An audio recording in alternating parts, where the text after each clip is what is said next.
আপুনি মোক এটা ফোন কৰিছিলে আপুনি ক'লে যে শ্ৰদ্ধাৰ মণিকুন্তলা ভট্টাচাৰ্য বাইদেৱে আপোনাক কৈছিলে যে ৰুমি মোৰ এতিয়াও মনত আছে আপুনি কয় ৰুমি তুমি যদি এক্সেছ বাৰ্ছ কৰা পল্লৱী হাজৰিকা মোৰ মৰমৰ ভণ্টি খুব নিষ্ঠাৰে কামখিনি কৰি আছে তুমি শিকিব পাৰা একদম ডেফিনেট মই এইখিনিতে মণিকুন্তলা ভট্টাচাৰ্য বাইদেউক মই ধন্যবাদ জনাব বিচাৰোঁ কাৰণ বায়ে ক'ৰবাত নহয় ক'ৰবাত আপোনাক মোৰ কথা কৈছিলে আৰু বায়ে কেতিয়াবা কেতিয়াবা মোক আপোনাৰ কথা সুধেও মোক এতিয়াও কয় যে ৰুমি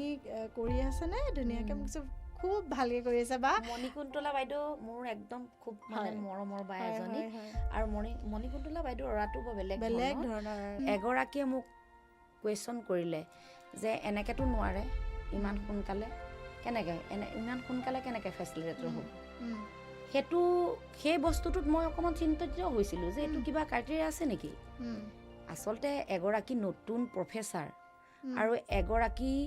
পুৰণা প্ৰফেচাৰে যে খুব ভাল বা লেকচাৰাৰে যে লেকচাৰটো ভাল দিব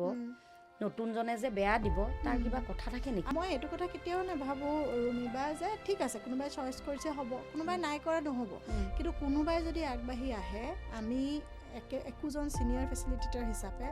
মই ভাবোঁ আমাৰ সেইটো দায়িত্ব যে তেখেতসকলক আমি মনোবলটো দিয়া বা তেখেতসকলৰ ওচৰত থিয় দিয়া এইবাৰ আপোনাৰ থাৰ্ড ফাউণ্ডেশ্যন এইবাৰ থাৰ্ড কিমান ভাল লগা সেইটোলৈহে আহিম এতিয়া ডক্টৰ আশিষ নাৰায়ণ ক'বই নালাগে আৰু সিহঁতৰ এনাৰ্জিটো আৰু একেবাৰে বেলেগ ধৰণৰ এটা এনাৰ্জি আৰু আমি আচলতে একদম উৎসুক হৈ থাকোঁ ছাৰক কেতিয়া লগ পাম এবছৰ কৰাৰ পিছত আকৌ এবছৰ কেতিয়া আহিব গতিকে সকলোৱে ছাৰক যিসকলে লগ পাইছে কোনেও এৰিব নোৱাৰে নমস্কাৰ মই পল্লৱী হাজৰিকা কথা ষ্টুডিঅ'টি বিশেষ এপিছ'ডলৈ আপোনাক সকলোকে স্বাগতম জনালোঁ আপোনালোকে ইতিমধ্যে আমাৰ বহুকেইটা এপিছ'ড চাইছে বহুত আপোনালোকৰ ভাল ফিডবেক সকলোকে বহুত মৰমেৰে আঁকোৱালি লৈছে এইকেইদিন মই দি আছোঁ এক্সেছ বাৰ্ছ তেওঁলোকে প্ৰথমে প্ৰেক্টিশ্যনাৰ আমাৰ ডিভাইন ব্লেছিংছৰ লগত শিকি প্ৰেক্টিছ কৰি আজি একোগৰাকী সফল ফেচিলিটেটৰ মানে টিচাৰ গতিকে তেখেতসকলে বিভিন্ন দেশত প্ৰশিক্ষণ দি আছে সকলোকে আপোনালোকে দেখা পাই আছে তেনেকুৱা জীৱনটো নিজৰ সলনি কৰিছে পুনৰবাৰ মই এগৰাকী খুবেই বেছি দক্ষ নাৰী মহিলা যোনে ইমান সুন্দৰ কাম কৰি আছে নিজৰ এটা চাকৰি আছে চাকৰিৰ উপৰিও তেখেতে বিভিন্ন সময়ত বিভিন্ন ধৰণৰ কামৰ লগত জড়িত আৰু লগতে তেখেতে নিজৰ বাবে এক্সেছ বাৰ শিকিছিলে প্ৰথমে ইমান ভাল পালে যে এতিয়া বেলেগক যেতিয়াই সময় পায় হয়তো যেতিয়া আজৰি পাইছে তেতিয়াই তেখেতে এক্সেছ বাৰৰ প্ৰশিক্ষণ দিয়ে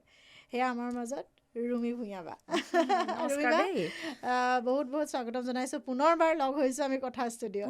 পুনৰবাৰ ধন্যবাদ দিছোঁ তোমাক বহুত ধন্যবাদ দিছোঁ মৰমৰ ভনী পল্লৱী একদম ৰুমি বা আপুনি আহিলে মোৰ ভাল লাগি যায় মোৰতো এনাৰ্জিটো পুৰা শ্বিফ্ট হৈ যায় মানে একদম বিৰাট ভাল লাগে তোমালোকৰ আচলতে ডিভাইন ব্লেছিঙত ভৰিটো দিলে ভাল লাগে থেংক ইউ ছ' মাছ ৰুমি বা এই যে এক্সেছ বাৰৰ লগত জাৰ্ণিটো বাৰু বেলেগেই কথা তাৰোপৰিঞ্চি এইবাৰ মই সকলোৰে অকণমান পাৰ্চনেল যিখিনি কামৰ লগত জড়িত তেখেতসকলৰ কৰ্মখিনি মই মানুহৰ আগত অকণমান দাঙি ধৰিবলৈ চেষ্টা কৰিছোঁ প্ৰত্যেকবাৰে নহ'লে অকল আমি এক্সেছৰ কথা পাতোঁ আৰু তাৰ পাছত আমি বাকীখিনি থাকি যায় কথা পাতিবলৈ কিন্তু ৰুমি ভূঞা এই সত্তাটোৰ এটা বেলেগ সুকীয়া পৰিচয় আছে আপুনি নিজে এগৰাকী চাকৰিয়াল তাৰ মাজতে যিখিনি সময় পায় আপুনি এক্সেছ বাৰক দিছে কিন্তু তাতোতকৈ ডাঙৰ কথা আপুনি বিভিন্ন কামৰ লগত জড়িত কেনেকৈ গোটেই বস্তুখিনি মেনেজ কৰি আছে আৰু কি কামত বৰ্তমান ব্যস্ত হৈ আছে সেইখিনি অকণ জনাই দিব মই আচলতে ৰাইজক মই নমস্কাৰ দি কথাখিনি ক'বলৈ আৰম্ভ কৰিছোঁ মই বুলি নকওঁ আমি ৰুমি ভূঞা এগৰাকী সাহিত্য সংস্কৃতি ক্ৰীড়া এই তিনিওটা দিশতে যিমানখিনি চেষ্টা কৰিছোঁ লাগি আছোঁ আৰু তাতোতকৈ তাৰ আগতে কৈ ভাল পাম এগৰাকী মই ৰাষ্ট্ৰীয় পৰ্যায়ৰ খেলুৱৈ অসমৰ মই 4-5 বাৰ অসম টীমৰ কেপ্টেইন আছিলোঁ খো কাবাডী আৰু লগতে ভলীবলো মই খেলিবলৈ সুবিধা পাইছিলোঁ নেশ্যনেল এথলেটিক্সৰটো আৰু গোটেই ইণ্টাৰ ডিষ্ট্ৰিক্টত যিমানখিনি পাৰোঁ সিমানখিনি খেলি ফুৰিছিলোঁ সেইখিনি সময়ত আৰু পৰৱৰ্তী পৰ্যায়ত আহি গুৱাহাটী বিশ্ববিদ্যালয়ৰ এগৰাকী ছেক্ৰেটেৰী হ'লোহি আৰু এইখিনি কথা মই আগৰ ভিডিঅ'টো কৈছোঁ নে নাই মই নাজানো কিন্তু মই আজি কৈ ভাল পাম আজি মোৰ ভাল লাগিব কৈ যে খেলা ধূলাৰ মাজত সাহিত্য সংস্কৃতি কৰাৰ মাজতো অকণমান বেলেগ ধৰণে কামবোৰ কৰি যাবলৈ চেষ্টা কৰোঁ তাৰপিছততো আৰু এতিয়া সকলোৱে দেখিছে যে আমি ৰুমি ভূঞাই 15 চনত এখন মঞ্চ প্ৰতিষ্ঠা কৰিলোঁ। সেইখন হৈছে যৌথ মঞ্চ গুৱাহাটী সাংস্কৃতিক গোষ্ঠী আৰু সত্ৰীয়া সংস্কৃতি মঞ্চ অসম। যৌথ মানে ইয়াত দুখন মঞ্চ আছে, এখন সত্ৰীয়া আৰু এখন আমাৰ সংস্কৃতি আমাৰ অসমৰ। এতিয়া লাহে লাহে মই অসম সাহিত্য সভাৰ এগৰাকী সাংস্কৃতিক এই 2025 আৰু 27 বৰ্ষৰ সাংস্কৃতিক উপসমিতিৰ উপসভাপতি। আমাৰ ভাৰত চৰকাৰে মোক 3 বছৰৰ কাৰণে চিনেমা চেঞ্চৰ বৰ্ডৰ প্ৰামাণিক বৰ্ডৰ মোক পেনেল মেম্বাৰ 3 বছৰৰ কাৰণে এপইণ্ট কৰিছিল। গতিকে মোৰ এই যোৱা বছৰ শেষ হৈছে 3 বছৰৰ। সেইটো এটা মোৰ কাৰণে খুব মই কৰি ভাল পাইছোঁ আৰু যে মোক অকণমান কিবা এটা কৰি আছোঁ বুলি আচলতে আগবঢ়াই দিছে, নহয় জানো? খুবেই ভাল লাগে মোৰ সেইবোৰ। তাতোতকৈ আৰু এটা কথা ভাল পাম, মই আচলতে আমাৰ প্ৰাণৰ শিল্পীজনাৰ কথা মই এতিয়া ক'ব লাগিব। মোৰ লগত বহুত আচলতে অসমৰ নাৰী আছে, যিখিনি নাৰীৰ ইমান বেছি প্ৰতিভা আছে, সেই প্ৰতিভাসমূহ তেওঁলোকে বিকশিত কৰিবলৈ আচলতে কোনোবা জেগাত ৰৈ গৈছে। আৰু আমি ৰুমি ভূঞাই যিখন মঞ্চ প্ৰতিষ্ঠা কৰিলোঁ, সেই মঞ্চখনত সেইসকল আচলতে মহিলাক বিচাৰি পাইছোঁ। আৰু অসমৰ হয় এই মঞ্চখন, গতিকে বহুত অনুষ্ঠান চলি থাকে। আমাৰ যেতিয়া এতিয়া আমাৰ 2খন মঞ্চ আছেই, তাতে আকৌ এখন মঞ্চ এতিয়া আমি প্ৰতিষ্ঠা কৰিবলৈ সক্ষম হ'লোঁ মোৰ একক প্ৰচেষ্টাত। এতিয়া মোৰ বুলি ক'ব লাগিব এইটো। জুবিন গাৰ্গ স্বৰ্ণ শাখা সাহিত্য সভা। আমাৰ প্ৰাণৰ শিল্পীগৰাকী ঢুকাই গ'ল আজি 7 মাহ এতিয়া এয়া পাৰেই হ'লহি। গতিকে তেখেতৰ মৃত্যুৰ পিছত মোৰ এটা চিন্তা আহিলে যে প্ৰাণৰ শিল্পীগৰাকী ক'ত নাছিলে? তেওঁকটোতো আৰু সকলোৱে সকলোতে সদায় তেওঁ থাকিব বিৰাজমান। তেওঁৰ সত্তাটো কোনেও কৰিব, ক'তো নোৱাৰে। কিন্তু মোৰ আচলতে চাগে পল্লৱী এই মই এনাৰ্জিলৈ অহাৰ পিছত আগতেও মই কৰি আছোঁ, কিন্তু এইটো এটা মোৰ স্পেচিয়েল আকৌ দেই। ইমান ছাডেন এটা মোক কেনেকৈ মোক ইমানখিনি শক্তি দিলে মই নাজানো। মোৰ একক প্ৰচেষ্টাই 50জন আজীৱন সভ্য দিব লাগিব। সেইখিনি কিন্তু ইমান ইজি নহয় দেই, সাংঘাতিক। কিন্তু 50জন সদস্য দিয়াটো ধেমালি কথা নহয়। আকৌ সেইটো সদস্য ভৰ্তি মাচুলটোতো অসম সাহিত্য সভাৰ সকলোৱে জানে 1100 টকা দিব লাগিব। 50জন একেলগে ইমান কষ্ট কৰি মই কিন্তু সেইখিনিত কিন্তু সফলতা লাভ কৰিলোঁ। সেই এনাৰ্জিটো চাগে এক্সেছ বাৰ্ছ আৰু ইফালে জুবিন গাৰ্গৰ এনাৰ্জিও চাগে মোক কৰিবলৈ চাগে সকাহ দিলে চাগে। অকলে কৰিছোঁ মই। গতিকে মোৰ সেইটো এটা মোৰ জীৱনত মই খুব শান্তি আচলতে পাইছোঁ যে মই এইখিনি কাম কৰিব চবতকৈ এতিয়া মই জুবিন গাৰ্গৰ এই কামটোত মানে মই নিজকে মানে কি বুলি ক'ম মানে, গতিকে চিৰস্থায়ী হৈ থাকিলে প্ৰজন্মই কৰি গৈ থাকিব। এতিয়া অসম সাহিত্য সভাটো আৰু এটা জাতীয় অনুষ্ঠান, সেই জাতীয় অনুষ্ঠানৰ ছাতিৰ তলত যে থাকিবলৈ পাব এতিয়া এই শাখাটো, সেইটোৰ কাৰণে মানে মই আচলতে গৌৰৱ অনুভৱ কৰিছোঁ। সকলোৰে বাবে আকৌ এই শাখাটোৰ নামটো এবাৰ কৈ দিব। এই শাখাটোৰ নামটো হৈছে জুবিন গাৰ্গ স্বৰ্ণ শাখা সাহিত্য সভা। জুবিন গাৰ্গ স্বৰ্ণ শাখা সাহিত্য সভা। আমি ৰুমি ভূঞাৰ সাহিত্য সভাৰ এটা অংশ কামৰূপ মহানগৰৰ শাখাৰ ভিতৰত এটা শাখা। কিন্তু আমাৰ জিলাবোৰৰ যিমানখিনি জিলা আছে এতিয়া জিলাৰ আণ্ডাৰত শাখাবোৰ থাকে। কিন্তু জুবিন গাৰ্গ শাখাটো আৰু কোনেও কৰিব নোৱাৰে। জুবিন গাৰ্গ এটাই শাখা হ'ব পাৰিব, জুবিন গাৰ্গৰ নামত নোৱাৰে আৰু। গতিকে জুবিন গাৰ্গ শাখা সাহিত্য সভাত আমাৰ যে সাহিত্য সভাৰ মজিয়াত থাকিব, সেইটো এটা আমাৰ সকলোৰে কাৰণে ডাঙৰ কথা আৰু সেইটো আচলতে হ'বই লাগে। কিন্তু হোৱাৰ কথাটোতে এনেকুৱা হৈ যায় যে ইনিচিয়েটিভ কোনে ল'ব, বা সেই প্ৰথম ধাপটো কোনে ল'ব, বা সেই প্ৰথম খোজটো কোনে দিব, সেইখিনি হয়তো আপুনি ক'ৰবাত আপুনি উলিয়াই আহিলে। তাৰ বাবে সমূহ অসমবাসীৰ হৈ মই আপোনাৰ ওচৰত কৃতজ্ঞতা জনাইছোঁ। এইখিনিতে মই এটা ক'ব লাগিব, ধন্যবাদ জনাইছোঁ। মই আচলতে এটা কথা ক'ব লাগিব, আমাৰ 3দিনীয়া কাৰ্যসূচীৰে জুবিন গাৰ্গদেৱৰ এটি অনুষ্ঠান আমি আয়োজন কৰিছিলোঁ। আমাৰ অসমৰ সুদূৰ অসম ভিত্তিত তেখেতৰ গীতত নৃত্য 2টা শাখাত কৰিছিলোঁ। এটা 7 বছৰৰ পৰা 16 বছৰলৈ নৃত্য প্ৰতিযোগিতা আৰু 17 বছৰৰ পৰা 25 বছৰলৈ কবিতা আবৃত্তি প্ৰতিযোগিতা হৈছিলে সুদূৰ অসম ভিত্তিত। সেইটো অপেন আছিল মহিলাৰ, অনলি মহিলাৰ অকল। আৰু গীতৰ আছিলে কামৰূপ জিলাৰ ভিতৰত। ইমান সংখ্যক প্ৰতিযোগী অংশগ্ৰহণ কৰিছিল। জুবিন গাৰ্গক যে ইমান মানুহে ভাল পায়, নোৱাৰিলেও যে ইমান চেষ্টা কৰিছে, সেইটো মানে চাই নিজৰে হৃদয়খনে শান্তি পাইছিলে। গতিকে খুব ধুনীয়া এটা 3দিনীয়া কাৰ্যসূচী হৈ গ'ল। 17 তাৰিখে গীতৰ হৈ গ'ল 17 মে'ত, 30 তাৰিখে গীত আৰু কবিতা আবৃত্তি মহিলাৰ আৰু নৃত্য হৈ গ'ল। আমাৰ 31 তাৰিখে মূল সভাখন বঁটা বিতৰণি, খুব ভাল লাগিলে। গতিকে বিশিষ্ট অতিথিসকল আহিছিলে, ভাল তেওঁলোকে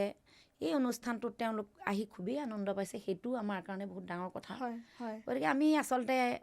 আনন্দিত অনাগত দিনত আমি সকলোৰে সহায় সহযোগিতাত কাম কৰি যাম। নিশ্চয়কৈ বা আৰু প্ৰাণৰ শিল্পীগৰাকীৰ কাৰণে সকলোৱে বিচাৰে মানে ভাল তেখেতৰ চৰ্চা হৈ থাকক আৰু চৰ্চা হৈ থকাটো অতিকে বাঞ্ছনীয় এতিয়া এইখিনি সময়ত কাৰণ আমিনো বেলেগ কি কৰিব পাৰোঁ এতিয়াতো কৰিবলৈ একো নাই আমি খালি তেখেতে যিখিনি অৱদান দি থৈ গৈছে সেইখিনিক আমি অসমীয়া হিচাপে যদি নিজকে ভাবিছোঁ তেতিয়াহ'লে আমি আচলতে সকলোৱে সেই প্ৰচেষ্টাটো থাকিবই লাগিব যে অলপমান হ'লেও তাক আগুৱাই লৈ যাব লাগিব আমি সকলোকে আমি এতিয়া অকল যে আমি এনেকুৱা নহয় যে আমি আমাৰ প্ৰাণৰ শিল্পীগৰাকীৰ চৰ্চা কৰিছোঁ সেইটো নহয় আমি পুৰণিখিনিক এৰি আমি একো কৰিব নোৱাৰোঁ আমাৰ ডক্টৰ ভূপেন হাজৰিকা আমাৰ জ্যোতিপ্ৰসাদ আগৰৱালা বিষ্ণু ৰাভা আমাৰ পাৰ্বতী প্ৰসাদ বৰুৱাকে ধৰি একে সকলোখিনিক লগত লৈহে আমি সকলো কৰিব লাগিব কিন্তু প্ৰাণৰ শিল্পীগৰাকীৰ যিখিনি প্ৰচেষ্টা যিটো দৰদী মনেৰে অসমখনৰ প্ৰতিটো চুকে কোণে তেওঁৰ যিটো চেষ্টা তেওঁৰ সকলোখিনি লৈ গ'ল কেৱল বিয়া নাম আৰু নিচুকনি গীতৰ বাদে জুবিন গাৰ্গৰ বাৰু ক'ত তেওঁ নাই গতিকে তেওঁ সকলো নৱপ্ৰজন্মক তেওঁ যিখিনি দেখাই থৈ গৈছে বাট সেইখিনি আগুৱাই লৈ যোৱাটো আৰু এতিয়া সকলোৰে দায়িত্ব আৰু কৰ্তব্য আৰু এইখিনিতে মই ভাল পাম মোৰ হৈ যোৱা অনুষ্ঠানটোৰ মই অকণমান আচলতে মই অকণমান পল্লৱীক মৰম আদৰ জনাবৰ কাৰণে আহিছোঁ আচলতে মই বিশিষ্ট অতিথি হিচাপে আমন্ত্ৰণ জনাম বুলি ভাবিছিলোঁ কিন্তু খুব ব্যস্ততাৰ কথাটো মই গম পাওঁ গতিকে নহয় ধন্যবাদ জনাইছোঁ আপুনি যে ইমানখিনি মোক যোগ্য বুলি ভাবি যে মই আচলতে তেনেকুৱা সেইটো হিচাপত এইখন পথাৰত মই ইমানখিনি চাগে নহয় তুমিতো এইখন পথাৰত আছাই কিন্তু তুমি প্ৰজাপতিৰ পৰা মই দেখি আছোঁতো তুমি প্ৰজাপতিৰ পৰা গীতৰ প্ৰতিযোগিতা কৰা তুমি প্ৰজাপতিৰ পৰা তুমি মানে কৰি আছা তুমি সাজপাৰ প্ৰতিযোগিতা গতিকে তোমাৰো সেই সাংস্কৃতিক ক্ষেত্ৰখনৰ কোনোবা কোণত তোমাৰো অন্তৰ্ভৰা হৃদয় ভৰা চেষ্টা চেষ্টাটো কৰি গতিকে মই ভাবোঁ এইখিনি আচলতে আমি প্ৰত্যেকেই অকণমান উঠিবলৈ ভাল পাম কেমেৰা এংগেলটো এইখিনিত মই এনেকৈ লৈ আচলতে অসুবিধা পাম বহুত বহুত ধন্যবাদ দেই আৰু ৰুমিয়া বহুত ধন্যবাদ জনাইছোঁ গামোচাখন লৈয়ে আছোঁ ভাল লাগিব আৰু এটা কথা মেটমৰা সাহিত্য সংস্কৃতিৰ ভঁৰাল অসমখন আমাৰ বাৰেৰহণীয়া সংস্কৃতিৰে ভৰা এখন অসম দেশ এই অসমখন আমি কিহত দুখীয়া গতিকে আৰু আমাৰ অসমৰ মুখ্যমন্ত্ৰী মহোদয় ইমান দক্ষ এজন আমি মুখ্যমন্ত্ৰী আমাৰ নেতা গতিকে সকলোতে আমাক আগুৱাই লৈ গৈছে তেওঁ আমাক বহুত দূৰ লৈ যাব একদম গতিকে আমি আশাবাদী সদায় আশাবাদী বহুত মৰমেৰে মই এখন একচেপ্ট কৰিছোঁ অকণমান সময় লৈ থাকিলোঁ বৰ ভাল লাগিলে এতিয়া আমি আকৌ আগবাঢ়িম কথাৰ মাজলৈ যিহেতু সেইকাৰণে মই এখন অকণমান আপোনালোকৰ পৰাও ক্ষমা মাৰ্জনাৰে মই অকণমান ৰাখি লৈছোঁ নহ'লে মোৰ এনেকুৱা লাগি থাকিব ন সভাত বহি থকাৰ নিচিনা লাগি থাকিব নহ'লে বহুত ভাল লাগিছে বহুত মৰমেৰে ৰাখিম ভাল পাওঁ কিছুমান স্মৰণীয় মুহূৰ্ত হৈ থাকে আৰু এইটো ৰেকৰ্ডেড থাকি গৈছে যিহেতু ভাল লাগিছে অ'কে ৰুমিবা এতিয়া যিহেতু আমি আজি কিছুমান কথা পাতিম এক্সেছ বাৰ্ছ আপোনাৰ জীৱনতো আহিলে আমি যিহেতু এই বিষয়বস্তুৰ ওপৰত কথা পাতি আছোঁ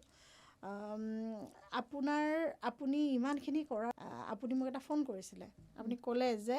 শ্ৰদ্ধাৰ মণিকুন্তলা ভট্টাচাৰ্যী বাইদেৱে আপোনাক কৈছিলে যে ৰুমি মোৰ এতিয়াও মনত আছে আপুনি কোৱা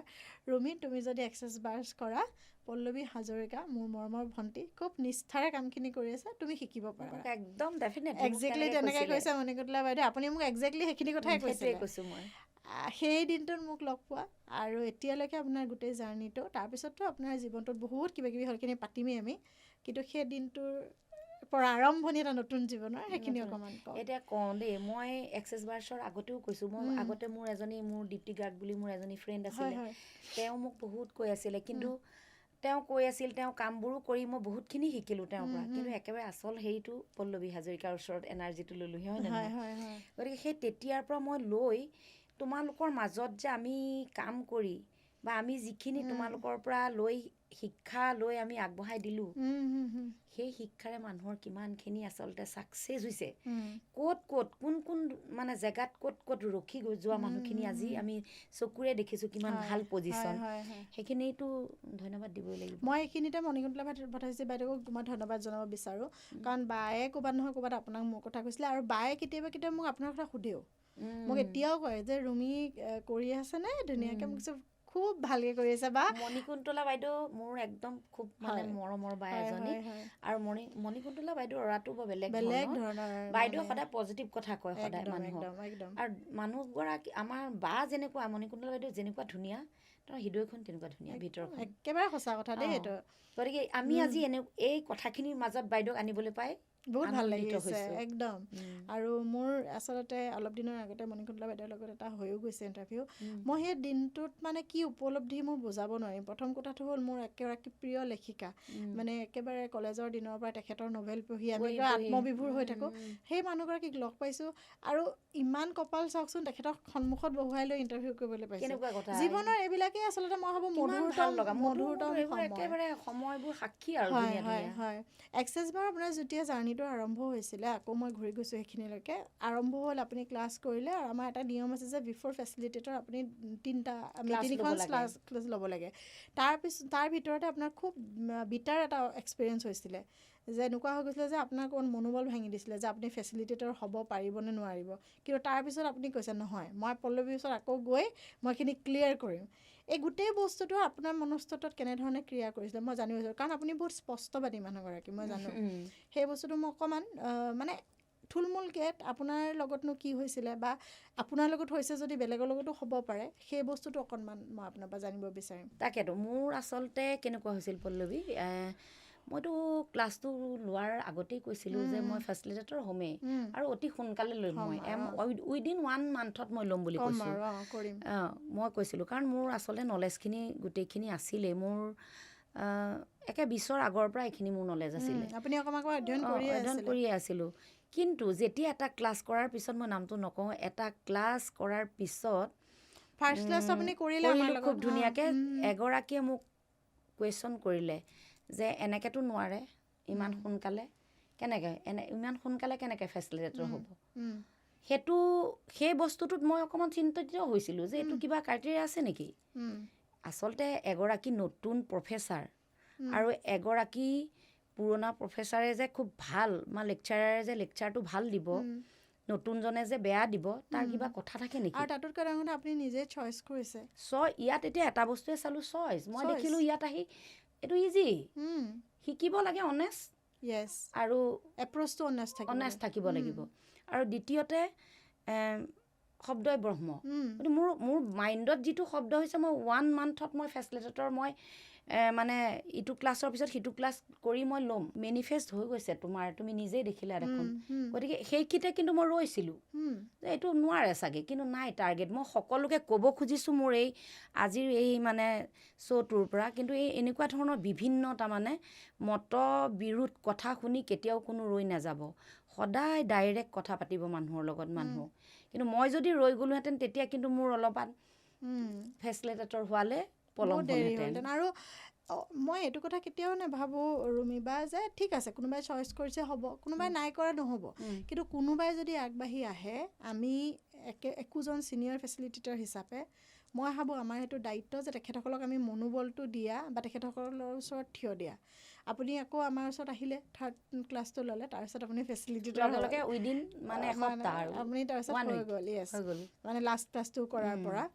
আৰু তাৰপিছত কিন্তু আপুনি বহুত মানুহক দিয়ে আছো কণ্টিনিউ ক্লাছ চলি আছে আৰু এইবাৰ আপোনাৰ 3rd ফাউণ্ডেশ্যন এইবাৰ 3rd কিমান ভাল লগা সেইটোলৈহে আহিম এতিয়া ডক্টৰ আশিষ নাৰায়ণকাৰ ক'বই নালাগে আৰু একেবাৰে তেখেতৰ এনাৰ্জিটো আৰু একেবাৰে বেলেগ ধৰণৰ এটা এনাৰ্জি আৰু আমি আচলতে একদম উৎসুক হৈ থাকোঁ উৎসুক হৈ থাকোঁ ছাৰক কেতিয়া লগ পাম এবছৰ কৰাৰ পিছত আকৌ এবছৰ কেতিয়া আহিব গতিকে সকলোৱে ছাৰক যিসকলে লগ পাইছে কোনেও এৰিব নোৱাৰে আৰু লগ নোপোৱাসকল আহক ইমান বেছি ছাৰ মানে ছাৰৰ কথা ছাৰৰ যিটো মানে পজিটিভ ভাইবছ বহুত বেলেগ ধৰণৰ গতিকে ছাৰক আগত লৈ তোমালোকক আগত লৈ আমি আমাৰ মোৰ দীপ্তি গাৰ্গকো ক'ব লাগিব এইখিনিতে গতিকে আমি এইখিনি আগত লৈ আমি যিখিনি কাম কৰিছোঁ সেইখিনিত কিন্তু 100% ছাকচেছ পাইছোঁ মোৰ ছাকচেছ ষ্টৰি ক'লে মই জানিব বিচাৰিম মই ক'ব লাগিব ছাকচেছ মই আগত কৈছোঁ মই কিছুমান কিন্তু মই এতিয়া এনেকুৱা কিছুমান ক'ম যে এখন ঘৰত ইমান বেছি তাৰমানে হাজবেণ্ড ৱাইফৰ কাজিয়া চূড়ান্ত কাজিয়া ৰিলেশ্যনশ্বিপ ইমান কাজিয়া ইমান ৰিলেশ্যনশ্বিপত প্ৰব্লেম হৈ আছে এতিয়া মোৰ ওচৰলৈ আহিলে মই কাউন্সিলিং কৰিলোঁ কৰাৰ পিছতে মই তেখেতক মই বাৰ্ছ দিছোঁ মই এটা দিয়া নাই দেই মই সঁচা কথা ক'ব লাগিব আৰু এনেকুৱা কিছুমান মানুহে এনেকুৱা কিছুমান কৰি দিয়ে এটা বাৰ্ছ ল'লে সকলোখিনি ভাল হৈ যাব সেইটো নহয় মেজিক এণ্ড মিৰাকুল এটাটো ভাল হ'ব পাৰে 4টাও ল'ব লগা পাৰে 5টা 10টাও ল'ব লগা হ'ব পাৰে কিন্তু এটাটো মেজিক হ'ব পাৰে গতিকে সেইটো মানে ডিপেণ্ড কৰিব এতিয়া তেখেতৰ যিখিনি সমস্যা হৈছিলে তেওঁৰ সমস্যাটো 3টা মাত্ৰ বাৰ্ছ দিছোঁ মই তাৰ পিছত তেওঁলোকৰ যিখিনি মই দেখিছোঁ এতিয়া মিলন ভাল য'ত ল'ৰা ছোৱালীয়ে পঢ়িব নোৱাৰা হৈ গৈছিল পৰীক্ষাটো কাজিয়া হৈ থাকে আৰু মাক দেউতাকৰ কাজিয়া হ'লে শিশুৰ মনস্তত্ববোৰ কিমান বেয়া হৈ যায় এইটো মানে বহুত বেয়াকৈ এফেক্ট কৰে গতিকে সেইটো এটা মোৰ একে ডাঙৰ কথা আৰু এটা কথা আমাৰ গুৰুকুল স্কুল এটা পঢ়া এগৰাকী ছোৱালী বহুত ক'ব লাগিব ইমানক কৰিছোঁ তাৰে কেইটামান কওঁ ছোৱালীজনী পৰীক্ষা নিদিয়ে মাক হাইৰাণ হৈ গৈছে তাৰমানে কি কৰিব এতিয়া তাই কোনো কাৰণে পৰীক্ষা নিদিয়ে মেট্ৰিক মোৰ ওচৰলৈ লৈ আহিলে মই তাইক কাউন্সিলিং কৰিলোঁ চালোঁ মই তাই অকণমান মানে স্কুলতে তাই অকণমান মানে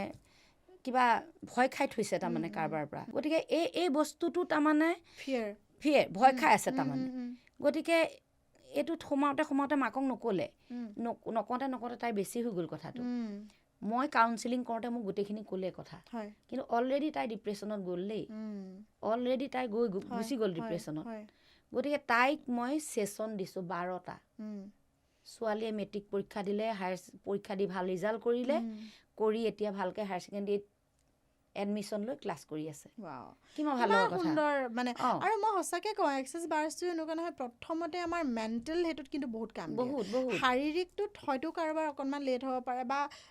ৰিজাল্টটো পটককৈ দেখা নিদিয়ে কাৰণ ভিতৰৰ বস্তুখিনি কি শ্বিফ্ট এণ্ড চেঞ্জেছ হৈছে গম নাপাওঁ কিন্তু যোনটো মই নিজে গম পাওঁ ডিপ্ৰেশ্যনত থকা টোপনি নহা মানুহবিলাকৰ মানে এটা ছেশ্যনত তেওঁলোকে এটা সময়ত এনেকৈ কয় মই আজি 7 বছৰৰ টেবলেট খাই আছোঁ 7 বছৰ খায়ো টোপনি হোৱা নাই কিন্তু মই সেইটো হাতে প্ৰমাণ পাইছোঁ লগালগ যে ৱাও ইমান ধুনীয়া ৰিজাল্ট এটাটো হৈছে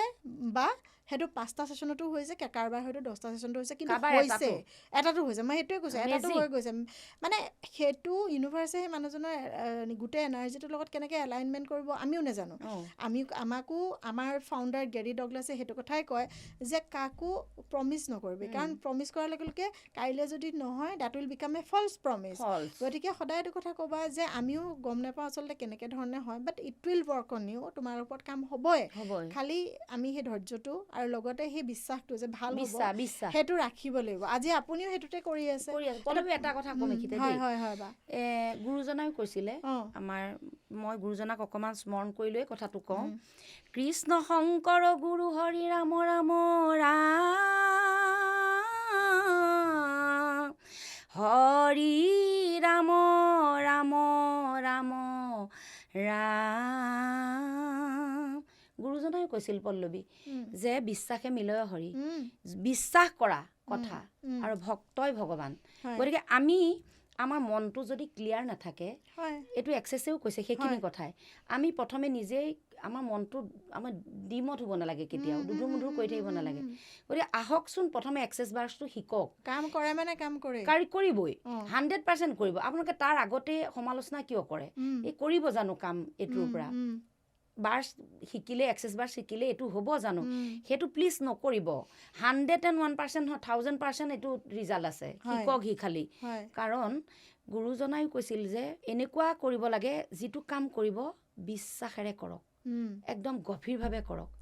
আৰু ঈশ্বৰৰ লগত একাত্ম হৈ কৰক তেতিয়াহ'লে আপোনালোকৰ ফল অনিবাৰ্য পাবই আপোনালোকে হয় ৰমিবা সেই ঈশ্বৰ বুলি কওঁতে কোনোবাই হয়তো ইউনিভাৰ্ছ বুলি কৈছে কোনোবাই হয়তো আল্লাহ বুলি কৈছে কোনোবাই হয়তো মা কামাখ্যা বুলি কৈছে কোনোবাই শিৱ বাবা বুলি কৈছে কিন্তু এনাৰ্জিটো আছে ন এনাৰ্জিটো আছে আৰু এটা কথা পল্লৱী আমাৰ এজনে শক্তি আছে এই বিশ্ব ব্ৰহ্মাণ্ডত তেওঁ কোন আমি কোনেও নাজানো কিন্তু এক শক্তি এই শক্তি আল্লাহ আমাৰ ধৰ্মাৱলম্বী লোকসকলে এতিয়া মুছলিম লোকসকলে আল্লাহ আমাৰ সকলোৰে বেলেগ বেলেগ নহয় জানো কোনোবাই শিৱ কোনোবাই বিষ্ণু কোনোবাই বেলেগ বেলেগ আৰু সকলোৰে গতিকে নিজৰ ইষ্ট দেৱতাক নিজে স্মৰণ কেনেকৈ কৰিব লাগে সেইটো এটা কথা এতিয়া ড্ৰেছ এযোৰ পিন্ধেতো সকলোৱে ড্ৰেছ পিন্ধে কেনেকৈ পিন্ধিব মন্দিৰলৈতো সকলো যায় কেনেকৈ নিয়ম শৃংখলাৰে যাব প্ৰত্যেকটো বস্তুৰেইটো এটা নিয়ম আছে সেই নিয়মখিনি যিসকলে প্ৰপাৰ যাব ৰিজাল্ট 100% পাব আৰু গেৰিডা ক্লাছে এনেকুৱাকৈ এনেকুৱা এটা ডিজাইন বনাইছে এক্সেছ বাৰ্ছৰ যিটো নেকি বিশ্বাস কোনোবাই কৰক নকৰক কিন্তু 100% কৰিবই গতিকে মই এইটো কথা সকলোকে মই আহ্বান জনাম ক'ম যে সাংঘাতিক এটা মানে খুব বেলেগ ধৰণৰ এটা এক্সেছ বাৰ্ছৰ শক্তি আৰু সকলোৱে সেইকাৰণে সেই শক্তিক কেনেধৰণে ৰিচিভ কৰে সেইটোৱে কথা এতিয়াও আৰু এটা কথা এইখিনিতে ক'ম কিছুমান এক্সেছ বাৰ্ছ শিকি তেওঁলোক কিন্তু নিগেটিভ হৈ আছে কিছুমানক মই দেখিছোঁ কেনেকৈ নিগেটিভ তেওঁলোকক মানে ইমিডিয়েট ৰিজাল্ট ৰিচিভ কৰিবলৈ লাগে ৰিজাল্ট মানে এতিয়া আপোনালোকে নিজে শিকাই ধৰক কেইবাবছৰো হ'ল কেইবাবছৰ হ'ল এতিয়া মোৰ কথাটো বাৰু নকওঁৱে মই 7-8 বছৰ এক্সেছ বাৰ যাতে কৰিছোঁ মই যদি সেই 7-8 বছৰৰ আগতে এক্সেছ বাৰ কৰোঁতেই ৰিজাল্ট লাগে কৰি থাকিলোঁ হয় আধাতে যদি এৰি দিলোঁ হয় আজি যিখিনি মোক এক্সেছ বাৰ যে দিছে বা এই গোটেই এনাৰ্জিটোৱে দিছে মই কেতিয়াও সেইটো মই মানে ল'বই নোৱাৰিলোঁহেঁতেন আজি আপুনি কণ্টিনিউ এটা কনচিষ্টেঞ্চি ৰাখি ইমান বছৰ যিটো প্ৰেক্টিচ কৰি আছে চাবলৈ গ'লে ক'ৰবাত নহয় ক'ৰবাত আপোনালোকেও সেই পেচেঞ্চখিনি ধৈৰ্যখিনি ৰাখিছে নহয় জানো ডেফিনেটলি কিন্তু একেদিনাই যদি মানে কল পকাবলৈ যায় কিছুমান আছে এনেকুৱা কিছুমান মানে মাইণ্ডত এনেকুৱা কিছুমান থট লয় যে এক্সেছে টকাটো লৈ আহে তাৰমানে টকা সেইটো কিয় বিচাৰিছে আগতে কিয় টকা ভগৱানক প্ৰাৰ্থনা কৰিবলৈ যাওঁতে ভগৱানে কি দিবতো আগত লৈ গ'লে পাব নেকি ঈশ্বৰ এজনেই তেওঁ এই বিশ্বব্ৰহ্মাণ্ডখনত কৌটি আমাৰ মানুহ পপুলেশ্যন গতিকে তেওঁতো মানুহৰ ওচৰলৈ তেওঁ যাব নোৱাৰে নহয় তেওঁক মানুহে বিচাৰিব লাগিব সমস্যাৰ কথাখিনি ক'ব লাগিব গতিকে সেই সমস্যাৰ কথাখিনি কওঁতে কিমান অনেষ্ট কিমান গভীৰ হৈ তেওঁক বিচাৰিছে তেওঁ চইচ কৰিব য়েছ একদম সেইটো কিন্তু সঁচা কথা সেইটো ওপৰত তেওঁৱে চইচ কৰিব সেই মানুহজনক কেনেকৈ লৈ যাব লাগিব কেনেকৈ কৰিব লাগিব নহয়নে ৰুমিবা এক্সেছ বাৰ্ছৰ কথা কৈ থাকোঁতে মোৰ মনলৈ এইটোও আহিছে যে আজি ইমানখিনি বছৰত যিখিনি ধৰণে আপুনি কামখিনি আগুৱাই লৈ গৈছে সেই সময়খিনিত প্ৰশিক্ষণ দিয়াৰ ক্ষেত্ৰত বা ছেশ্যন দিয়াৰ ক্ষেত্ৰত আপুনিতো ছাকচেছ ষ্টৰিজখিনি ক'লে এতিয়া আপোনাৰ ভিডিঅ'টো চাই আপোনাৰ লগত বহুতে যোগাযোগ কৰিব বিচাৰিবই কাৰণ আমাৰ প্ৰত্যেকটো ইণ্টাৰভিউৰ পিছতে মানুহে বিচাৰে সেই মানুহগৰাকীৰ ওচৰলৈ যোৱাটো আৰু আপুনি আৰু এটা ক'বলৈ মন গৈছে ৰিচেণ্ট হৈছিলে মোৰ আপুনি সেইটো প্ৰব্লেম এটা হৈছিলে আপুনি নাম্বাৰটো এবাৰ ৰাইজক কৈ লওক আপোনাৰ ফোন নাম্বাৰটো মোৰ মই কৈ আছোঁ মোৰ ফোন নাম্বাৰটো 8486967722 হয় মই পুনৰবাৰ কৈ দিছোঁ মোৰ ফোন নাম্বাৰটো মোৰ লগত যোগাযোগ কৰিব পাৰিব আপোনালোকে 8486967722 গতিকে ৰুমিবা এইটো নাম্বাৰ মেছেজ কৰিব যদি ব্যস্ত থাকে যদি ফোন উঠোৱা নাই তেতিয়াহ'লে মেছেজ এটা কৰি ৰাখিব ৰুমিবা আপোনালোকক নিজে কল বেক কৰিব এতিয়া আমি নেক্সট ছাকচেছ ষ্টৰিজটো নেক্সটটো হৈছে এগৰাকী তেখেত 80 বছৰীয়া এগৰাকী লেডি তেওঁৰ চাইটিকা প্ৰব্লেম এটা হৈছিলে সাংঘাতিক মানে পেইন তেওঁৰ তাৰপিছতে তেওঁ ডক্টৰে কৈ দিছিলে যে আপুনি বহুত মানে খুব কষ্ট পাব আৰু তেওঁৰ জীয়েকে মোৰ ওচৰতে শিকা এক্সেছ বাৰ্ছৰ তেওঁ প্ৰেক্টিচনাৰ হয় তেওঁ ভাবিলে মোৰ গুৰুগৰাকীক মই মাতি দিওঁ শুৱালকুছিত থাকে তেখেত তেওঁৰ মাতৃক মাতি দিলে তেওঁক কিন্তু ডক্টৰে কৈছিল আপুনি বহুত কষ্ট পাব এইটো হেৰিয়াত বহুত কষ্ট হয় গতিকে কষ্ট পাব মই নিজেই তেওঁলোকৰ ঘৰত গৈছোঁ গুৱাহাটীৰে মই নাম এই জেগাটো নকওঁ আৰু মই গৈ তেওঁলোকৰ ঘৰত তেওঁক এটা বাৰ্ছ দিছোঁ আৰু মোৰ পজিটিভ অৰাৰে মই তেওঁক বাৰ্ছ দি অহাৰ পিছত তেখেতৰ লাহে লাহে সেই যে কষ্ট পাব বুলি কৈছিলে বহুত বেছি মই ভগৱানক থেংক ইউ ভগৱান ইয়াতো আকৌ কৈছোঁ আৰু ঈশ্বৰ প্ৰভু তেওঁ ইমানেই ভাল হৈ গ'ল লাহে লাহে লাহে লাহে লাহে লাহে শুকাই গ'ল মানে তেওঁৰ এই যে পেইন আৰু প্লাছ তেওঁৰ যিখিনি মানে একদম ইমান দুখৰলৈকে একেবাৰে ক'লা পৰি গৈছিল গোটেই গতিকে এই যে গোটেইখিনি ভাল হৈ তেওঁৰ পজিটিভ মাইণ্ডটোৱে আজি পৰ্যন্ত তেওঁ এগৰাকী সুস্থ সবল এতিয়াই 80 বছৰৰ এগৰাকী মহিলা তেওঁ ঘৰত সকলো ঘৰত কাম কৰি থাকে তেওঁক ডক্টৰে কৈছে আপুনি কষ্ট পাব কাম কৰিব নোৱাৰিব আৰু আপুনি একদম ৰেষ্টত থাকিব কিন্তু ৰেষ্টত থকা নাই এতিয়া এটা মই যে ক'লোঁ অকণমান আগতে অকল এটা ছেশ্যনেও মানুহক মেজিক কৰিব পাৰে সেই জ্বলন্ত উদাহৰণ সেইটো কিন্তু এটা আৰু আপুনি নিজেও নাজানে যে এটাত ভাল হ'বনে মই নাজানো মই সেইটোতো আচৰিত খাই গ'লোঁ মেজিক আৰু মই ভাবোঁ ৰুমিবা এই যে মানুহক অকণমান সকাহ দিয়া এতিয়া আপুনিতো কৰা নাই আপোনাৰ এনাৰ্জিটো আপোনাৰ থ্ৰুৱেদি আপুনি এটা চেনেল মাত্ৰ হয়নে নাই আপোনাৰ মাজেদি সেই এনাৰ্জিটো গৈছে যোৱাৰ পাছত আপুনি যিটো ডিজায়াৰ ৰিজাল্ট ইউনিভাৰ্ছে দিব লাগে দিছে এই যে সকাহ হৈ মানুহৰ ওচৰত আপুনি থিয় হ'ব পাৰিছে, আপুনি আগৰ পৰাই বাৰু থিয় হয়, কিন্তু এতিয়া আপোনাৰ হাতত এটা মডেলিটি আছে, আপোনাৰ ওচৰত ষ্টেটমেণ্ট আছে, আপোনাৰ ওচৰত এটা ইমান সুন্দৰ প্ৰচেছ আছে। গতিকে এতিয়া আপুনি এক্সেছ বাৰৰ পাছত কেনেকুৱা ধৰণৰ অনুভৱ কৰে? মোৰ বহুত ভাল লাগে তাৰমানে এক্সেছ বাৰ্ছৰ মই এই ফেচিলিটেটৰ হোৱাৰ পিছত মই মানুহজনী মানে আগতেও মই একদম পজিটিভ, কিন্তু ক'ৰবাত যদি কিবা এটা কেতিয়াবা আছিলে সেই সোপাটো আৰু সেয়াটো আৰু 100% নহয়, এতিয়া আৰু 1000ত গুচি গ'লোঁ আৰু মানে নিগেটিভ ক'ৰবাতে গ'ল, পজিটিভ। কিন্তু এক্সেছলৈ আহি মই নিউমৰলজিষ্ট হ'লোঁ, এক্সেছলৈ অহাৰ পিছত মই বাস্তু কনচালটেণ্ট হ'লোঁ। গতিকে এই যে এই বস্তুখিনিয়ে সামৰি এইবোৰ এটা আমাৰ অপৰচুনিটি, আৰু এনেকৈ আমাৰ আচলতে গ্ৰোথবোৰ আমাৰ পাৰ্চনেল গ্ৰোথবোৰ বাঢ়ি গৈ থাকে। গতিকে এনাৰ্জি এনেকুৱাকৈ আৱৰি ধৰে। এইখিনিতে ক'ম, এতিয়া এই 3 দিনীয়া যে কাৰ্যসূচী গ'ল, ধেমালি এনাৰ্জি লাগে নেকি? মই ন' ডাউট মই স্পৰ্টছমেন, মোৰ গাত আছে এনেও অলপ, কিন্তু আৰু মই বহুতখিনিয়ে মই এতিয়া শক্তি পাওঁ তাৰমানে কাম কৰিব, একো নাভাবোঁ, কণ্টিনিউ মই কি কৰিব পাৰোঁ সেইটোৱে চিন্তা কৰি থাকোঁ তাৰমানে, আৰু তেনেকৈ প্ৰস্পেৰিটিবিলাক আহি থাকে, পাই থাকোঁ, ৰিচিভ কৰি থাকোঁ। এইখিনিতে ক'ম, এগৰাকী মানুহ আমাৰ সদস্য এগৰাকী, যিগৰাকীয়ে আমাৰ গীতিয়া লক্ষ্য এখন কৰিছিল এইবাৰ আমাৰ জুবিন গাৰ্গ স্বৰ্ণ শাখা সাহিত্য সভাত। তেখেতৰ ল'ৰাটোৰ এটা মানে ছাডেন জণ্ডিছ বেমাৰ হৈ গ'ল। প্ৰেক্টিছ ৰিহাৰ্চেল কৰি থাকোঁতে তেওঁতো এতিয়া ৰিহাৰ্চেলৰ মাজত সোমাই গ'ল এটা গ্ৰুপত, তেওঁতো নোৱাৰোঁ বুলিও ক'ব নোৱাৰা হ'ল। আল্টিমেট পুত্ৰক কিন্তু ICUত ভৰাইছে, চাবা। তাৰপিছতে তেওঁ ৰিহাৰ্চেললৈও আহিছে, পুত্ৰৰ লগত ৰাতিও কিন্তু আছে। কিন্তু মই এনেকুৱা এটা এনাৰ্জি, এনেকুৱা এটা মই মানে তেওঁৰ কাৰণে মই ঢালিছোঁ তাৰমানে, তেওঁ গোটেই সম্পূৰ্ণ অনুষ্ঠান শেষ কৰি অনুষ্ঠানৰ পিছদিনাই ল'ৰাক ICUৰ পৰা ৰিচিভ কৰি লৈ ঘৰলৈ আনিছে। এইটো কেনেকুৱা ছাকচেছ, তুমি সেইটো কোৱাচোন এবাৰ ভাবি। অকল আপোনাৰ মই কৈছোঁ মোৰ প্ৰেয়াৰ আৰু মোৰ এনাৰ্জিটো, আৰু লগত মই মাত্ৰ এটাই তেওঁক কৈছোঁ যে খুব জয়াল আমাৰ বামুণী মৈদামৰ যিখন অলখ নিৰঞ্জন শিৱ মন্দিৰ, তাত এখন শৰাই মই লগে লগে তেওঁক সেইদিনাই আগবঢ়াব দিছোঁ। ভাল লগা চোৱাচোন। আমি এনাৰ্জি পল্লৱী, মই এটা কথা কৈছোঁ, আমি এতিয়া টকা পইচাৰ এনাৰ্জিটো আমিহে দিছোঁ, টকা পইচাত এইটো 10 টকা, এইটো 100 টকা, কিন্তু আমাৰ বডিত যদি পজিটিভ আমাৰ সেই এনাৰ্জিবোৰ নাথাকে আমাৰ, তেতিয়াহ'লে আমি আমাৰ টকা পইচাৰ ইউজটো কেনেকৈ কৰিম? বডিটো পৰি থাকিলে কাম কৰিব নোৱাৰি বিচনাত। এই এনাৰ্জিবোৰ ক'ৰ পৰা পাম? আমি এই এক্সেছ বাৰ্ছ এইবিলাকেই আমাৰ ধুনীয়া ধুনীয়া এনাৰ্জি। আমি আমাৰ নিজৰ বডিটোক আমি আগতে এনাৰ্জিটোক একদম পূৰা 100% ঠিক কৰি ল'ব লাগিব, নিগেটিভিটিবিলাক আমি দূৰ কৰি ল'ব লাগিব, এই এক্সেছ বাৰ্ছলৈ আহিব লাগিব। প্ৰেক্টিচনাৰ, প্ৰত্যেকৰ ঘৰত প্ৰেক্টিচনাৰ লাগে এজনকে। ৰাইট, আপুনি ঠিকেই কৈছে। এইখিনিতে মই আৰু এটা কথা কৈ ভাল পাওঁ, মোৰ নিজৰ দাদা, মোৰ দাদাৰ বৌয়ে এক্সেছ বাৰ্ছৰ প্ৰেক্টিচনাৰ হয়, নিজৰ পুত্ৰও তেনেকৈ মাকৰ লগতে আহি তেওঁ শিকা। সি ইমানেই পজিটিভ অৰা, সি মাকে তাক দিয়ে, সি মাকক দিয়ে, দেউতাকক দিয়ে। কৈ ভাল লাগিব মোৰ আজিৰ অনুষ্ঠানটোত।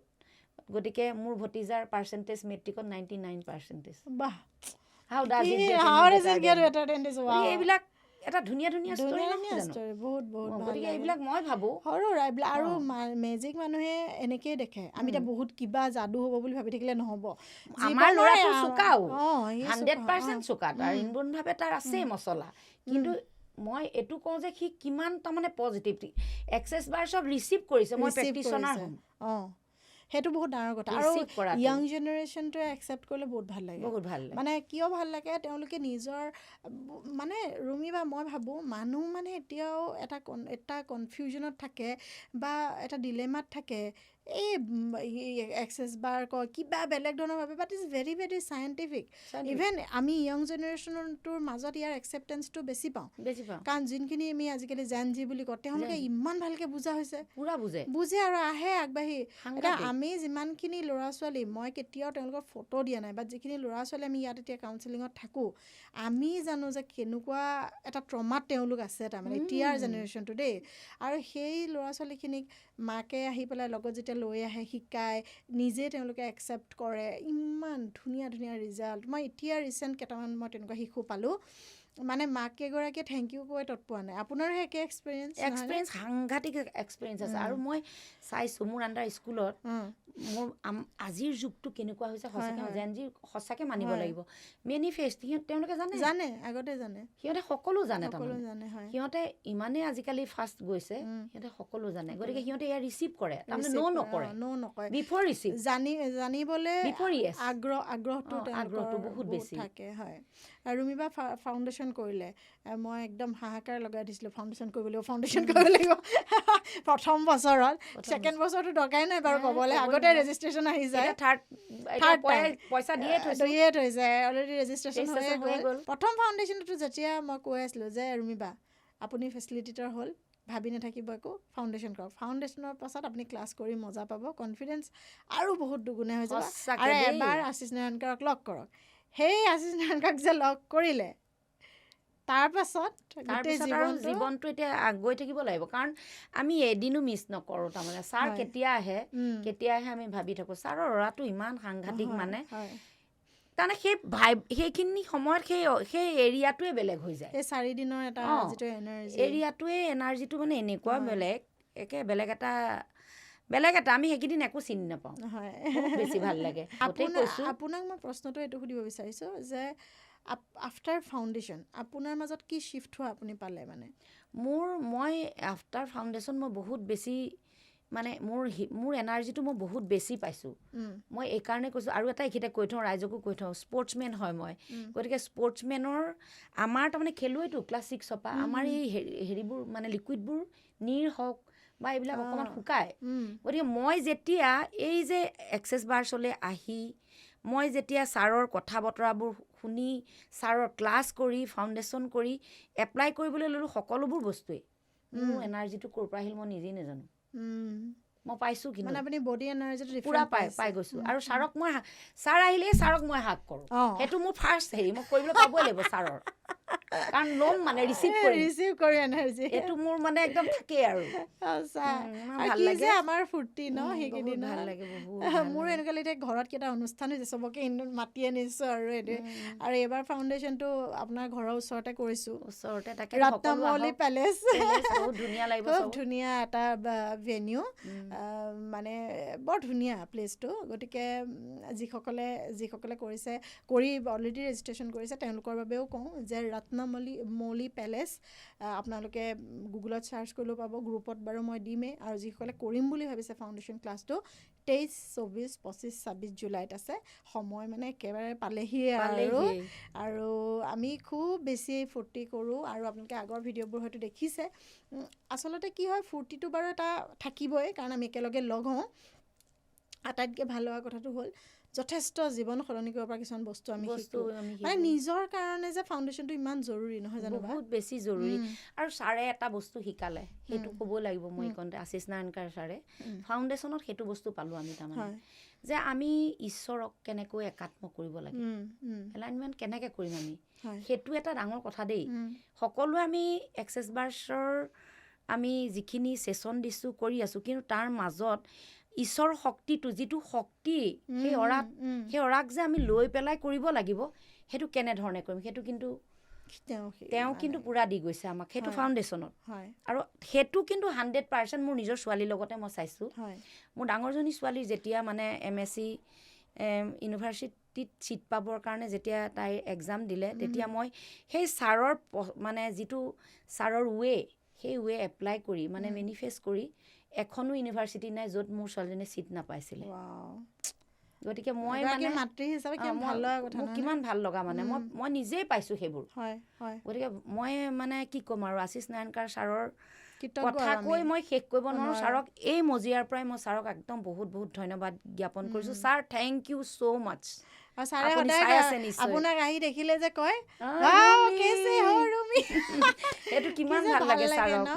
আৰু প্ৰত্যেকজন মানুহক কেনেকৈ মনত ৰাখে বাৰু মনত ৰাখে আৰু ছাৰৰ মানে পজিশ্যনটো চাই কেনেকুৱা লাগে ছাৰৰ এনি টাইম হাঁহিমুখীয়া any time positive any time কথাবোৰ কৈ থকা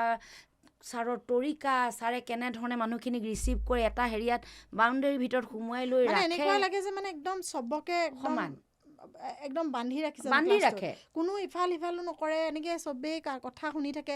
4টা দিন ধাৰাসাৰ কথা কৈ থকা ইমান ইজি নহয়, আৰু শুনি থকাটো ইজি নহয়। আমি যে আৰু লাগে এনেকুৱা ফিল হয় ন, ফিল হৈ যায় ছাৰ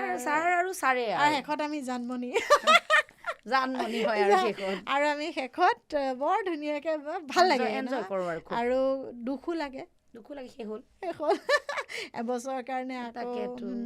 তাৰ মাজতে আকৌ আমি নৱেম্বৰত মানি ক্লাছৰ তেখেতক আমি যোগাযোগ কৰোঁ বাৰু, আৰু যদি লাকিলি মানে তেওঁক আমি কানেক্ট কৰিব পাৰোঁতো ভালেই, নহ'লে আকৌ জুলাইত লগ কৰিবলৈ থাকিব। আৰু সেইটোৱে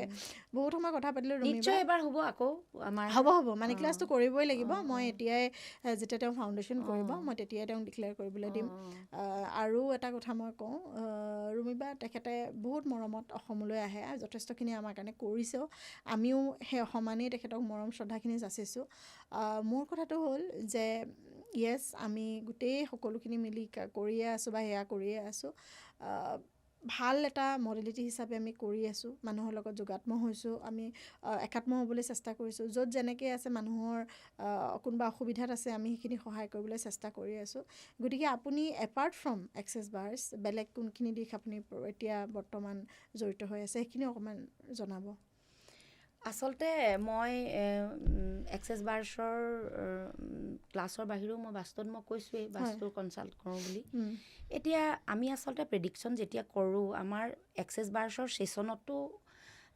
80% পূৰা সকলো ডিলিট হৈ যায়, কাম হৈয়ে যায়। কিন্তু এখন ঘৰত এতিয়া মানুহে কিছুমানে কয় এইটো কৰিলোঁ, এইটো কিয় ভাল নহ'ল,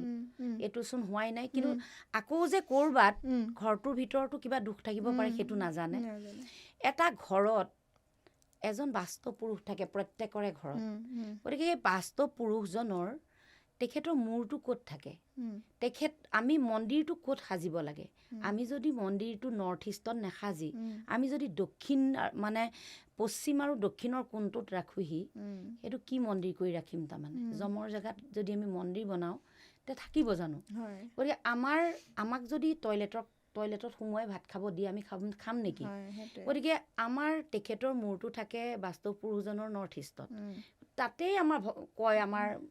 ভগৱানৰ আমাৰ থাপনাখন হ'ব লাগে বুলি। গতিকে মই এইখিনিতেই ক'ম, আমাৰ থাপনাৰ প্ৰথম পজিশ্যন সেইখন। কেতিয়াবা কাৰোবাৰ প্ৰব্লেম হৈ আছে, নৰ্থ ইষ্টত নহৈ পেলাই যেনিবা আমাৰ ইষ্টৰ পূবৰ আমাৰ মাজভাগত হ'লেও কথা নাই, বা মানে ইষ্ট চাউথত আমাৰ ইফালেদি আমাৰ চাউথ কোণত আনিব নালাগে। তাৰমানে ইষ্ট আৰু চাউথৰ কোণলৈ আনিব, সেইখন হৈছে আমাৰ মানে শুক্ৰৰ জোন। গতিকে এইবোৰ আচলতে মানুহ কিছুমানে কয় যে এতিয়ানো এইবোৰ কি বাস্তু কথা ক'বলৈ আহে বা কি এইবোৰ এক্সেছ বাৰ্ছ, কিন্তু আমাৰ 4খন বেদ পল্লৱী, 4খন বেদৰ কথা সকলোৱে জানে। এই 4খন বেদৰো যে উপবেদ আছে, সেই উপবেদবোৰৰ ভিতৰত যে বাস্তু এখন অধ্যয়ন কৰিলেহে গম পাব মানুহে বাস্তুত কি আছে। গতিকে সেই কথাটো জানিব লাগিব, আৰু ব্ৰহ্মস্থান সদায় মুকলি হ'ব লাগিব। যদি ব্ৰহ্মস্থানত যদি সেই ঈশান মানে নৰ্থ ইষ্ট কোণটোত একদম প্ৰকাণ্ড আলমাৰি এটা বনায়, একেবাৰে বাস্তৱ পুৰুষজনৰ মূৰত এসোপা বস্তু গধুৰ বস্তু দি তেওঁক হেৰি কৰি থয়, সেই ঘৰখনত ডেফিনেটলি ব্ৰেইন লক হ'বই, তেওঁ কোনো ডিপ্ৰেশ্যনত যাবই, একো কৰিব নোৱাৰিব, হাই কাজিয়া তেওঁলোকৰতো বডি নাই, বাস্তৱ পুৰুষজনৰতো বডি নাই। গতিকে তেওঁ বেয়া এনাৰ্জি ঢালি দিব ঘৰখনৰ প্ৰতিটো মেম্বাৰক, বিশেষকৈ মূল মানুহজনক। সেইবিলাক আৰু নিউমৰলজি কথাত মই এতিয়া বাস্তুৰ কথাটো বহুত ক'ব লাগিব। আৰু এটা বাস্তুৰ কথা কওঁতে মই একদম সাধাৰণ মই এটা হেৰি বুজিবলৈ গৈ আছোঁ যে মানুহৰ অৰ্থনৈতিক দিশটো মানুহে পটককৈ সলনি কৰিবলৈ বিচাৰে। গতিকে অৰ্থনৈতিক দিশটোৰ ক্ষেত্ৰত বাস্তুত কোনখিনি জেগা আপুনি চাব লাগে বুলি ভাবে? বাস্তুশাস্ত্ৰৰ মতে পল্লৱী অৰ্থনীতিৰ ক্ষেত্ৰত উত্তৰ এতিয়া চাবা স্থান সেইটো কুবেৰৰ স্থান। গতিকে উত্তৰ দিশটো যদি বন্ধ থাকে, যিখন ঘৰত বা যিটো ফ্লেটত মই আজি এই মজিয়াৰ পৰাই কৈ আছোঁ, যদি মানে উত্তৰ দিশটো ওলাই এই দৰ্জাখন এতিয়া সোমাওঁতে মেইন দৰ্জা সোমাওঁতে দক্ষিণলৈ যাব, ওলাওঁতে উত্তৰত যাব, উত্তৰ দিশটো খোলা থাকিব লাগিব। যিটো ফ্লেটতেই হওক বা যিখন ঘৰত খোলা নাথাকে, বন্ধ, তাৰমানে বেলেগ ফ্লেট আছে যেনিবা, উত্তৰ দিশ দেখিয়ে নাপায় চকুৱে, মূল মানুহজন লগ হ'বই ব্ৰেইনটো, আৰু টকা পইচা তেওঁলোকৰ একদম ডাউনফল হ'বই, আৰু কেতিয়াও নাপায় সেইটো হেৰি। সেইটো এটা 100% মানে ৰিজাল্ট মই নিজেও পাইছোঁ, বহুতখিনি ক্ষেত্ৰত দেখিছোঁ, বেলেগকো হয়ে হয়। এতিয়া ৰেমেডি বুলি ক'লে কিছুমান জেগাত পল্লৱী কিছুমান ৰেমেডি নাই এতিয়া মই যে ক'লোঁ নৰ্থ ইষ্টত সেইটো ৰেমেডি নাই মিছা কথা এতিয়া নৰ্থ ইষ্টত টয়লেট সেইটো ৰেমেডি নাই কোনোবাই যে কয় ৰেমেডি এইটো নাই দেই মই একদম স্পষ্ট কৈছোঁ বেয়া বেয়া বেয়া বেমাৰ হ'বই সেইখন ঘৰত চেপ্টিক টেংকি যদি থাকে সেইটো কোণত সেইটো ঈশ্বৰৰ আৰু সেইটোতে যদি ডাইৰেকশ্যনত যদি ষ্টেয়াৰ কেজ হয় পূবলে সেইখিনিত নৰ্থ ইষ্টত সেইটো এটা ডাঙৰ বাস্তুদোষ গতিকে এনেকুৱা কিছুমান বাস্তুদোষ আছে যিবোৰ বাস্তুদোষে তাৰমানে ঘৰখনত চুই থাকে গম নাপায় ডক্টৰৰ ওচৰত গৈ থাকে কিন্তু সেইখিনি যদি পৰাপক্ষত অকণমান ভাঙিব চিঙিব সকলো ক্ষেত্ৰতে যে টকা পইচাই হ'ব খৰচ কৰি ভাঙিব লাগে সেইটো ৰেমেডি আছে কিন্তু সেইটো ৰেমেডিটো নাই সেইটো কষ্ট কৰি হ'লেও দেৰিকৈ হ'লেও তাত কিন্তু ভগৱানৰ মূৰৰ ওপৰত চেপ্টিক টেংকি থাকিব নোৱাৰিব মই আৰু এটা ইণ্টাৰেষ্টিং কথা ক'ম বাস্তুৰ এই যে চেপ্টিক টেংকিটোৰ ওপৰত যে আকৌ টয়লেট সাজে কিছুমান মানুহৰ যে এই যে মানে জেগাটো ছেভ কৰিবলৈ টেংকিটোৰ ওপৰতে কিছুমান মানুহে বাথৰুমটো বনাই দিয়ে সেয়াটো চূড়ান্ত মানে বাস্তুদোষ আৰু সেইখন ঘৰত কোৰ্ট কেছাৰী একেবাৰে গোটেই মানে কেলেংকাৰী চব হ'ব তাৰমানে তাত ঘটনা সেইটো একদম চূড়ান্ত আৰু তাত কোনো ৰেমেডি নাই হয় হয় হয় বৰ সুন্দৰ কথা ক'লে বা বৰ ভাল লাগিলে মোৰ জানি পেলাই ইমানখিনি আপুনি কৰি আছে সামাজিক কামখিনি ইমান ধুনীয়াকৈ কৰিছে সাংস্কৃতিক দিশটো আপুনি এনেকৈ চাইছে আপোনাৰ খেলুৱৈ মানে কি কওঁ আৰু গোটেই মানুহজনী আৰু এটা কথা মই ভালো কওঁ ৰুমি বা ইমান ধেমেলীয়া মানুহগৰাকী আমি সঁচাকৈ কৈছোঁ ইয়াতে মই আজি বাৰু ৰুমি বা বুলি ধুনীয়াকৈ কথা কৈছোঁ কিন্তু এটা দেখাৰ লগে লগে ৰুমি ডাৰ্লিং পল্লৱী ডাৰ্লিং আমাৰ ইমান ভাল লাগে মই সঁচাকৈ কওঁ মানুহ আচলতে ফূৰ্তি থকাটো বহুত জৰুৰী আৰু এতিয়া সময়খিনিত মানুহৰ আটাইতকৈ কষ্ট হৈছে যিবোৰ আমাৰ পৰিস্থিতি চলি আছে এনেকুৱা নহয় যে আমাৰ অহা নাই তেনেকুৱা পৰিস্থিতি আমাৰো আহে বা ৰুমি বাৰো আহে খালি আমি ক'ৰবাত নহয় ক'ৰবাত সেই বস্তুখিনিৰ মাজৰ পৰা সেই বস্তুখিনি গোটেই কথাখিনি চালি জাৰি চাই যে এইখিনিত মই কেনেকৈ ধৰণে ৰিয়েকশ্যনটো দিম এইখিনি জেগাত মই কেনেধৰণে ওলাই আহিম এইখিনি প্ৰেক্টিচ কৰাৰ ফলত হয়তো অকণমান খোলাকৈ হাঁহিব পাৰিছোঁ সঁচাকৈ খোলাকৈ হাঁহিব আৰু পল্লৱীকটো চকুৱে সকলোৱে দেখি আছে আজি পল্লৱী কোনখিনি জেগাত কেনেধৰণে মানুহক কিমানখিনি দি আছে বিলাই আছে কিমান মানুহ উদ্ধাৰ হৈছে চেষ্টা কৰি আছোঁ বা সদায় আৰু মোৰ মানে এতিয়া মানে মোৰ এনেকুৱা এটা লাগে ভগৱানক মই ধন্যবাদ জনাওঁ এটাক বাৰে বাৰে যে তুমি প্ৰভু এইখিনি জেগালৈকে মোক আনিলা ইমানখিনি তুমি ৰাস্তা দেখালা যোনটো ৰাস্তাৰ মই সঁচা কথা ক'বলৈ গ'লে মই পথিকে নাছিলোঁ মই এইটো ৰাস্তাৰ পথিকে কৰিলে ইউনিভাৰ্ছে নাজানো কিয় কেনেকৈ ধৰণে মোক ভাবিলে